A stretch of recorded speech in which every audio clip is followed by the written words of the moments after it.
graça e a paz do Senhor. Que a graça e a paz do Senhor Jesus alcance a cada um de nós que estamos aqui presentes e alcance também você que está aí na tua casa, nos acompanhando pela internet. Esta noite eu quero conversar um pouco com os irmãos sobre um tema muito importante para a fé cristã, que é justamente a firmeza, a convicção da nossa fé. Tá? Vou pedir que você abra a sua Bíblia na carta de Paulo aos Romanos, no capítulo 8, nós vamos ler do verso 31 ao 39.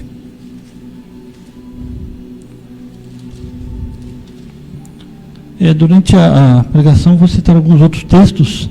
Vou pedir aos irmãos que não se atenham em procurar os textos, anotem, aí depois os irmãos estarão estudando, dando uma lida, não só no texto, mas em todo o contexto, tá ok? Então, durante a mensagem, prestem atenção na palavra, tá bom? Romanos 8, os versículos 31 ao 39. Amém? O apóstolo Paulo começa assim: que diremos, pois, à vista destas coisas? Se Deus é por nós, quem será contra nós? Aquele que não poupou o seu próprio filho, antes por todos nós o entregou, porventura não nos dará graciosamente com ele todas as coisas? Quem intentará acusação contra os eleitos de Deus? É Deus quem os justifica. Quem os condenará? É Cristo Jesus quem morreu, ou antes, quem ressuscitou, o qual está à direita de Deus e também intercede por nós. Quem nos separará do amor de Cristo? Será tribulação, ou angústia, ou perseguição, ou fome, ou nudez, ou perigo, ou espada? Como está escrito: por amor de ti, somos entregues à morte o dia todo. Fomos considerados como ovelhas para o matadouro. Em todas estas coisas, porém, somos mais do que vencedores, por meio daquele que nos amou.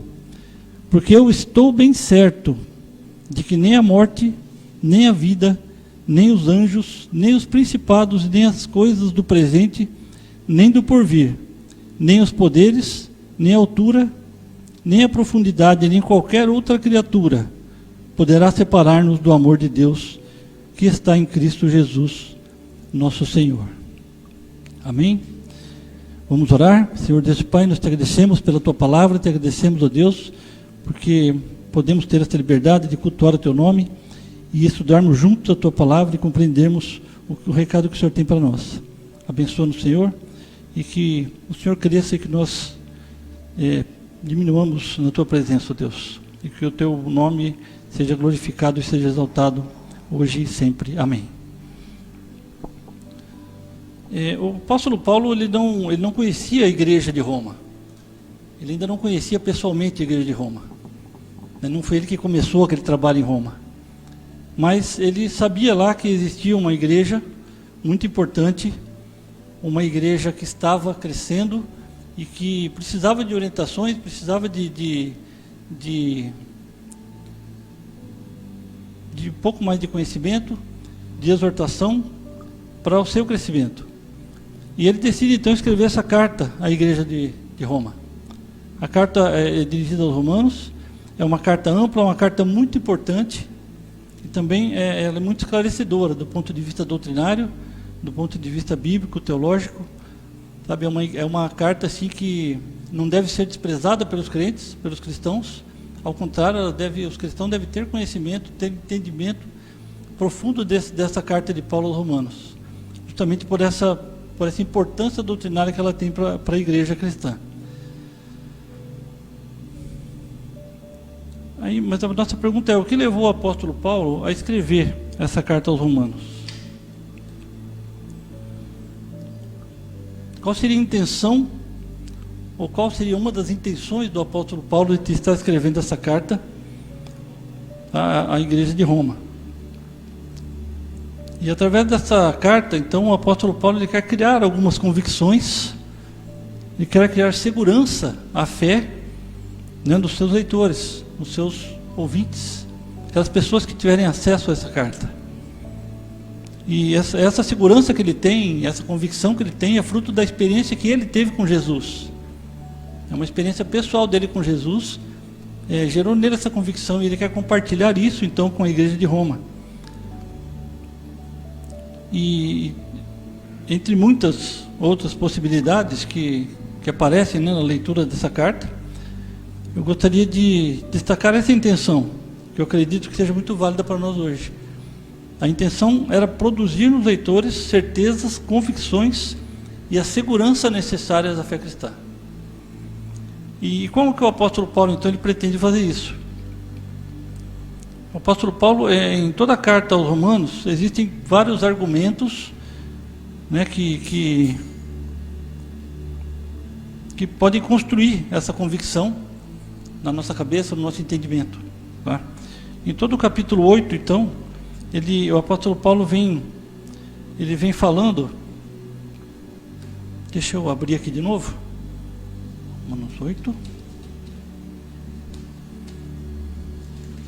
Então, todo o capítulo 8, o apóstolo Paulo, ele vem falando assim, desde o começo lá, né, do capítulo 1, ele fala sobre a condenação, que já não há nenhuma condenação para nós.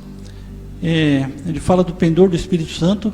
Ele fala, no versículo 3, né, ele fala, porquanto que for impossível a lei no que estava enferma pela carne, isso Deus fez enviando o seu próprio Filho.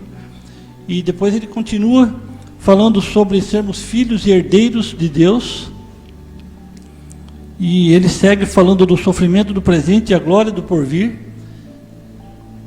e mais adiante ele fala da intercessão do Espírito por nós, e ele coloca todas essas coisas, e quando ele inicia o verso 31, ele inicia perguntando: o que nós temos a dizer à vista dessas coisas?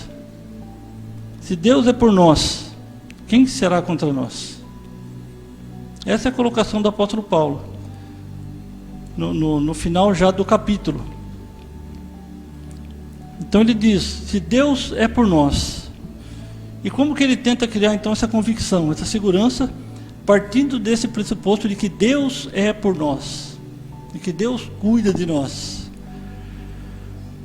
Em primeiro lugar, então, nós vemos que Deus Pai é por nós. Deus Pai é por nós. Deus criou o mundo, e sim, foi suficiente Deus criar o mundo, mas Ele podia ter deixado nós aqui e ficado lá. Criei, vou deixar eles ali e vou descansar um pouco, né? Mas não, Deus quis ser Pai dessa criação. Deus quis se relacionar com proximidade de nós, tá? Carta aos Romanos, ainda no capítulo 1, no verso 7, ele diz assim, o apóstolo Paulo: a todos os que estáis em Roma, amados de Deus, chamados santos, graça e paz de Deus nosso Pai e do Senhor Jesus Cristo. De Deus nosso Pai. Então Deus, além de ter criado, ter feito toda a criação, Deus quis se relacionar com proximidade de nós. E Deus quis ser nosso Pai. Que Deus quis cuidar de nós. Deus quis nos amar com proximidade. Então todo esse cuidado, esse carinho, eu costumo dizer assim, sabe, que Deus cuida da gente com muito carinho. Não que a gente não tenha problemas, que a gente não se machuca de vez em quando, mas nós sabemos que é assim. Nós, se tivermos filhos, sabemos que é assim. Às vezes você está brincando com o teu filho, ele cai, machuca, rala lá o cotovelo. Mas você tem aquele cuidado de pai, você tem aquele amor, aquele carinho, aquela proteção, e é isso que Deus vem fazer conosco, sendo o nosso Pai. Então por isso nós temos que ter convicção de que Deus Pai é por nós. Em segundo lugar, sendo Deus um Pai cuidadoso, um Pai zeloso, e sabendo que nós não podemos ver a Deus materialmente, vamos dizer assim, nós não temos como ver a Deus como uma pessoa assim física. Deus deixa então evidências de si mesmo na criação. Olha que interessante o texto de Romanos, no capítulo 1, verso 20.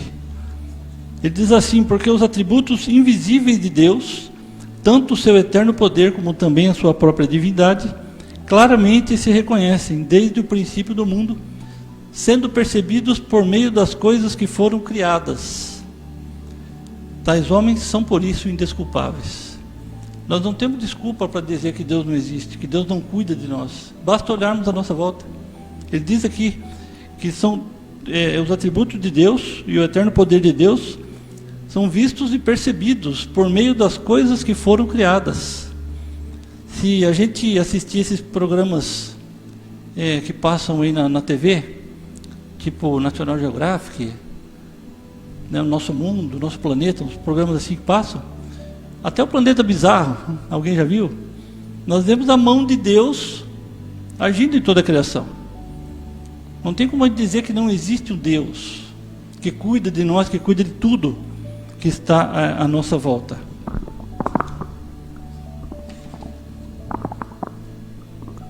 Então, Deus é nosso Pai, Deus quer ser nosso Pai, quer se relacionar conosco, e Ele deixa então evidências disso na criação, para que nós possamos ver e perceber e sentir o cuidado de Deus por nós, em tudo que está à nossa volta. E assim também como Deus criou o mundo, e cuida deste mundo, como Pai, Ele vai criar um novo mundo. A Bíblia nos diz isso, um novo céu e uma nova terra. Para quê? Para que nós, filhos de Deus, sejamos levados para esse lugar.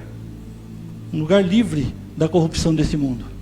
Olha só o que diz aqui em Romanos, capítulo 8, versículos 19 a 21. Ele diz assim: porque a criação aguarda com ardente expectativa a revelação dos filhos de Deus. Porquanto a criação ficou sujeita à vaidade, não por sua vontade, mas por causa daquele que a sujeitou, na esperança de que também a própria criação há de ser liberta do cativeiro da corrupção, para a liberdade da glória dos filhos de Deus. A criação há de ser liberta do cativeiro da corrupção. Esse mundo nós vemos está corrompido. Esse mundo está se destruindo. E Deus, nessa sua preocupação de Pai, Ele tem preparado um lugar novo para nós, para os seus filhos. Então, isso tudo, né, nos dá plena certeza, plena convicção de que Deus Pai é por nós. Deus Pai cuida de nós. E também nós vemos, nesse sentido de que Deus é por nós, nós vemos também que Deus Filho é por nós. Deus Filho é por nós. Jesus estava no princípio na criação. Na Epístola de João ele diz: no princípio era o Verbo, e o Verbo era Deus, e o Verbo estava com Deus, e tudo foi feito por Ele, e nada do que foi feito sem Ele seria feito. Certo? Então no princípio Jesus estava na criação. Mas mesmo assim, mesmo participando ativamente da criação, Jesus quis mais do que isso. Jesus quis fazer parte dessa criação. Jesus quis estar conosco, sentir o que nós sentimos. Veja lá o que diz em João 1,14. Ele diz assim: o Verbo se fez carne e habitou entre nós, cheio de graça e de verdade, e vimos a sua glória como a glória do unigênito do Pai. Então Jesus habitou entre nós. Jesus quis sentir o que nós sentimos. Jesus se alegrou. A palavra de Deus diz que Jesus chorou, que Jesus se alegrou. Jesus teve fome, Jesus teve sede, Jesus se cansou, Jesus se decepcionou com pessoas. Então Ele fez questão de estar no meio de nós. Por isso nós não temos como dizer que Deus Filho não é por nós. Deus Filho é por nós. Deus Filho, Ele quis sentir o que nós sentimos justamente para ser igual a nós. E não só isso, né, além de participar da criação, de se fazer como um de nós, o Deus Filho, Ele ainda quis dar a sua vida por nós. Jesus participou da nossa criação e ainda quis dar a sua vida por nós. João 10, 17 e 18 diz assim: por isso o Pai me ama, porque dou a minha vida para tornar a tomá-la. Ninguém a tira de mim, pelo contrário, eu espontaneamente a dou. Tenho poder para dar e poder para tornar a tomá-la. Então Jesus entregou a sua vida por nós. Nós não temos nós temos que acreditar, confiar nisso, que Deus Filho é por nós. Porque Jesus, aqui nós vemos que Jesus saiu da eternidade e entrou no tempo para tirar a gente do tempo e levar para a eternidade. Foi isso que Jesus fez aqui. Ele abriu mão da sua eternidade para mostrar para nós o caminho, para termos convicção de que Ele é por nós, de que Ele está conosco. E agora, além de dar a sua vida também pela sua criação, Jesus podia até dar por encerrada a missão. Ele podia ter, depois que Jesus morreu, ressuscitou, depois de um tempo ele subiu ao céu, ele podia ter chegado lá e falado: cansei, vou tirar umas férias, vou descansar um pouco. Mas a palavra de Deus nos diz o quê? Romanos 8,34, ele diz assim: quem é que condena? Pois é Cristo quem morreu, ou antes quem ressuscitou dentre os mortos, o qual está à direita de Deus, e também intercede por nós. Olha que interessante, Jesus não encerrou a sua missão quando ele subiu ao céu. Ele está lá intercedendo por nós, ele está lá cuidando das nossas causas, vamos dizer assim. Em 1 João 2,1 diz que nós temos um advogado junto ao Pai, que é Jesus Cristo justo. Então Jesus advoga as nossas causas. Sabe, advogados aqui na terra, eles perdem causas, ganham causas, mas Jesus não. Jesus, ele ganha todas as causas. Nós temos um advogado muito firme, muito justo, como a Bíblia diz, que cuida de nós, que cuida das nossas causas e nos representa diante de Deus. Então, por tudo isso nós podemos entender, podemos ter convicção de que Deus, Filho, é por nós. E também, vendo toda a ação da Trindade na criação, no cuidado da criação, Deus, o Espírito Santo, é por nós. Então, o Espírito Santo é o sopro da vida na criação. Tá? Em Gênesis diz que a terra era sem forma e vazia, o Espírito de Deus pairava sobre a face do abismo. O Espírito de Deus cuidava daquilo que já existia. E quando Deus forma o homem, o Espírito também é o sopro da vida. Tá? Mas mais do que isso, o Espírito Santo, ele se torna depois o portador do amor de Deus.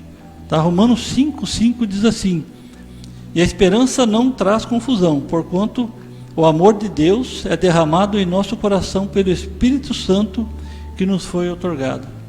O amor de Deus é derramado em nosso coração pelo Espírito Santo.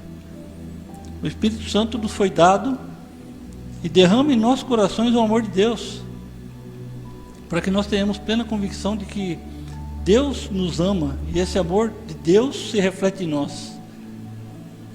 Amém?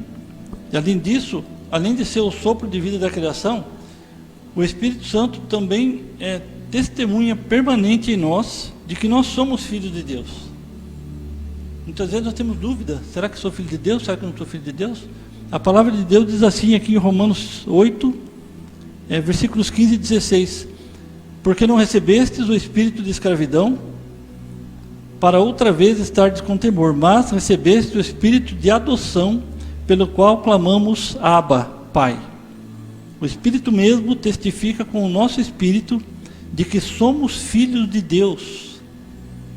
Então o Espírito Santo derrama sobre nós o amor de Deus, e ele põe a certeza, a convicção no nosso coração de que nós somos filhos de Deus, para que não tenhamos dúvida da nossa filiação junto a Deus, da nossa adoção por Deus. Então Deus, Espírito Santo, é por nós, por tudo isso que nós vemos. E além disso tudo, também o Espírito Santo, em Romanos 8, 26, também o Espírito Santo semelhantemente nos ajuda em nossa fraqueza, porque não sabemos orar como convém, mas o mesmo Espírito intercede por nós sobremaneira, com gemidos inexprimíveis. Além de Jesus interceder por nós, Deus Filho interceder por nós, também Deus Espírito Santo intercede por nós junto a Deus. Ele faz chegar as nossas orações ao trono de Deus. Ele cuida para que nós tenhamos essa proximidade com Deus através da nossa oração. Então, por tudo isso, nós podemos sim entender que Deus é por nós. Nós lemos o capítulo 8 todo da carta aos Romanos, nós vamos entender isso. A maioria dos textos citados aqui estão em Romanos 8, desde o capítulo 1. Então nós temos que ter plena convicção, tá? por tudo isso que nós vimos aqui, Deus Pai, Deus Filho, Deus Espírito Santo, nos dando a certeza, a convicção da nossa fé. Nós sabemos no que nós cremos. Então nós voltamos à pergunta: que diremos, pois, acerca dessas coisas? O que nós temos a dizer por tudo isso? O que nós temos a dizer? O que nos separará do amor de Cristo? Serão as aflições, as calamidades, as perseguições, a fome, a miséria, a pandemia, o coronavírus? O que vai nos separar do amor de Deus? Então nós temos que, com esse entendimento de que Deus Pai é por nós, Deus Filho é por nós, que Deus Espírito Santo é por nós, nós temos que afirmar como o apóstolo Paulo afirmou, aqui no versículo 38, ele diz assim: porque eu estou bem certo, ele diz, eu estou convencido, eu estou seguro de que nem a morte, nem a vida, nem os anjos, nem os principados e nem as coisas do presente e nem as do porvir, nem poderes, nem a altura e nem a profundidade, nem qualquer outra criatura, nada em toda a criação jamais poderá nos separar do amor de Deus revelado em Cristo Jesus nosso Senhor. Nós podemos ter certeza, podemos ter convicção de que a nossa fé não é uma fé vaga. Nós sabemos do que nós cremos. Nós sabemos que nós cremos num Deus que é por nós, que cuida de nós, que é Pai, que nos acompanha, que cuida de cada passo que nós damos. Nós podemos ter convicção, sim, da nossa fé, da nossa salvação em Cristo Jesus, porque Deus é por nós. E é isso que o apóstolo Paulo diz aqui: e se Deus é por nós, quem será contra nós? Nada pode abalar a nossa fé, nada pode nos tirar, nos afastar do amor de Cristo. Para que nós possamos afirmar assim mesmo como o apóstolo Paulo: porque eu estou bem certo de que nada vai me separar do amor de Cristo, porque eu tenho um Deus que é por mim, Deus Pai, que me ama, que cuida de mim, Deus Filho, que entregou a sua vida por mim, por amor, para nos trazer junto a Deus, e o Deus Espírito Santo, que derrama do amor de Deus sobre a minha vida, que me convence a cada dia de que eu sou sim filho de Deus, e que intercede por nós junto a Deus. Amém? Que esta palavra venha se completar no teu coração, que você seja motivado pelo Espírito Santo a ler a palavra de Deus, buscar entendimento na palavra de Deus, e que essa convicção seja confirmada no coração de cada um de nós, a cada dia, que nós possamos não só ter essa fé, mas também falar dessa fé para as pessoas, com mais convicção, com mais certeza. Amém? Que Deus abençoe a vida de cada um de nós, e que a nossa fé cresça e se estabeleça e se confirme a cada dia. Amém? Que Deus nos abençoe.